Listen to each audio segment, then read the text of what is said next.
જિલ્લા સેવા સદન ખાતે કલેક્ટરના અધ્યક્ષસ્થાને ટીબી ફોરમની બેઠક યોજાઈ, જેમાં ટીબી નિક્ષય મિત્રો દ્વારા ટીબીના દર્દીઓને પૌષ્ટિક આહારનું કીટનું વિતરણ તેમજ ટીબી નાબૂદી અભિયાનમાં શ્રેષ્ઠ યોગદાન આપનાર સેવાભાવી સંસ્થાઓનું સન્માન કરાયું.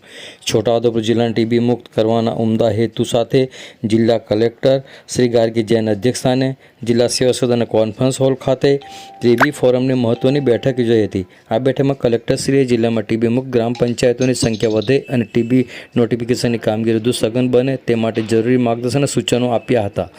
આ બેઠકની શરૂઆતમાં જિલ્લા કક્ષાના અધિકારી ડૉક્ટર BM ચૌહાણે ગત 2025 દરમિયાન જિલ્લામાં થયેલી કામગીરીનો વિગતવાર અહેવાલ રજૂ કર્યો હતો, જેમાં ટીબી નોટિફિકેશન આઉટકમ, ટીબી મુક્ત ભારત અભિયાન અંતર્ગત 100 દિવસીય ઝુંબેશ, નિક્ષય પોષણ સહાય યોજના અને નિક્ષય મિત્ર યોજનાની પ્રગતિ વિશે માહિતી આપવામાં આવી હતી. કલેક્ટરશ્રીએ તમામ ઇન્ડિકેટર્સની ઝીણવટભરી સમીક્ષા કરી લક્ષ્યાંક મુજબ કામગીરી પૂર્ણ કરવા તાકીદ કરી હતી.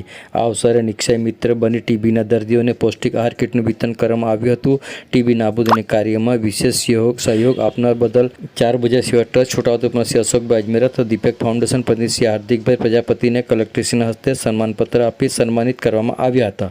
આ બેઠકમાં જિલ્લા વિકાસ અધિકારી સચિન કુમાર, મુખ્ય જિલ્લા આરોગ્ય અધિકારી ડૉક્ટર પાઉલ વસાવા, જિલ્લા RCHO ડૉક્ટર મુકેશ પટેલ, મુખ્ય જિલ્લા મેડિકલ ઓફિસર ડૉક્ટર કેવલ મોદી, WHOના પ્રતિનિધિ ડૉક્ટર હાર્દિક નકશીવાલા તેમજ વિવિધ તાલુકાના આરોગ્ય અધિકારીઓ ઉપસ્થિત રહ્યા હતા. આ ઉપરાંત jail superintendent Shri DK Parmar, જિલ્લા માહિતી અધિકારી, ખાનગી practitioner doctor Rajan, Hindu blood bank, વિકલ્પશ્રી સંગઠન અને મોડ ઇન્ડિયા જેવી સંસ્થાઓના પ્રતિનિધિઓ તેમજ ટીબી ચેમ્પિયન્સ અને સારવાર લઈ રહેલા દર્દીઓ પણ ઉપસ્થિત રહી હાજરી આપી હતી.